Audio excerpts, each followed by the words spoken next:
Assalamualaikum warahmatullahi wabarakatuh. Soli dan solihah. Hari ini kita akan belajar tema 3 subtema 3 tentang perubahan wujud benda. Yang pertama adalah membeku, yaitu perubahan wujud benda dari cair menjadi padat. Contohnya yang pertama adalah pembuatan coklat batang. Coklat batang yang biasa kita lihat ya atau kita konsumsi itu awalnya adalah cair, kemudian melalui serangkaian proses airnya menjadi padat dan bisa kita konsumsi. Yang kedua adalah pembuatan es batu. Awalnya adalah air ya, kemudian disimpan atau dibekukan ke dalam freezer, akhirnya menjadi es batu.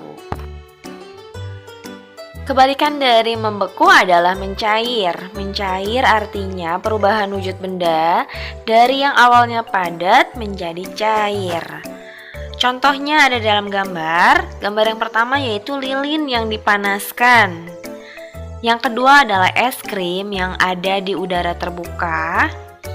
Yang ketiga adalah mentega atau margarin yang dipanaskan, biasanya untuk memasak ya. Lalu gambar yang terakhir adalah es batu yang ada di luar freezer. Lama-lama akan berubah menjadi air. Selanjutnya adalah menguap. Artinya perubahan wujud benda dari cair menjadi gas. Contohnya adalah saat kita merebus air, airnya ketika sudah mendidih, kita akan melihat berupa asap-asap ya. Nah, itu adalah proses menguap. Yang kedua adalah proses menjemur baju basah. Lama-lama akan menjadi kering. Mungkin kalian akan bertanya, pernah tidak kalian bertanya-tanya? Baju yang tadinya basah itu kan banyak airnya, lalu menjadi kering, airnya pergi kemana? Nah, itu berubah menjadi gas ya, menguap karena proses dari sinar matahari, dari panas matahari. Lalu yang ketiga adalah evaporasi. Ini contohnya ya.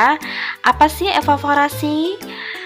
Adalah penguapan air laut menjadi butir air yang kemudian menjadi awan. Jadi air laut dan air yang ada di sungai itu menguap, nih terkena panas matahari, kemudian menguap, naik ke atas menjadi butir air dan lama-lama akan berubah menjadi awan. Itu nanti akan kita pelajari pada proses terjadinya hujan. Selanjutnya, kebalikan dari menguap adalah mengembun, yaitu perubahan wujud dari gas menjadi cair. Silakan dilihat ya, di sini Ibu cantumkan 4 contoh.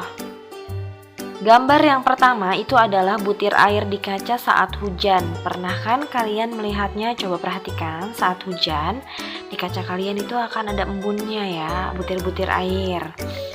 Lalu yang kedua adalah butir air di daun saat pagi hari.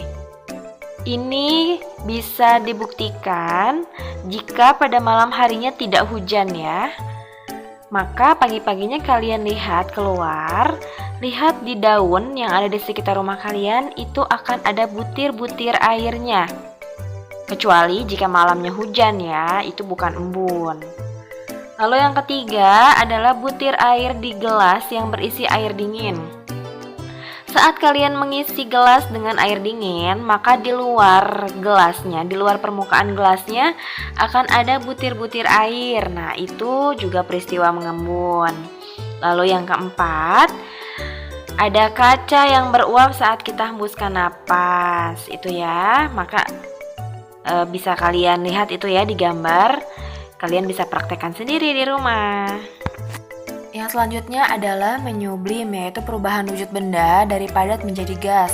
Contoh yang pertama adalah kamper atau kapur barus. Ini biasa digunakan untuk mengusir serangga atau menghilangkan bau di area toilet ya. Kapur barus jika didiamkan di udara terbuka, maka lama-lama akan hilang ya, akan habis. Nah, itu artinya kapur barus yang bentuknya padat berubah menjadi gas. Kemudian gambar yang kedua adalah butiran salju. Salju juga benda padat. Dia tidak mencair, melainkan berubah menjadi gas, lalu kelama-kelamaan akan habis atau hilang.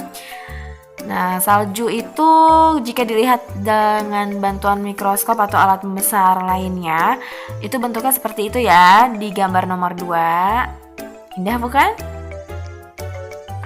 Selanjutnya adalah mengkristal atau menghablur, yaitu perubahan wujud benda dari gas menjadi padat. Contoh yang pertama adalah pembuatan garam. Air laut ditampung di dalam kotak-kotak yang sudah dibuat oleh petani garam, kemudian dipanaskan oleh sinar matahari dan dijemur dalam waktu lama, akhirnya berubah mengkristal menjadi garam. Yang kedua adalah es kering atau dry ice ya. Ini beda dengan es batu. Kalau es batu terbuat dari air, kalau ini terbuatnya dari gas karbon dioksida. Jadi dia tidak mencair melainkan langsung berubah menjadi gas. Nah, bisa digunakan sebagai pendingin dan lebih awet daripada es batu. Selain itu juga bisa digunakan untuk efek kabut atau asap dalam sebuah proses pembuatan film atau panggung yang lainnya ya. Silakan dipelajari ya. Sekian dari Bu Guru. Wassalamualaikum warahmatullahi wabarakatuh.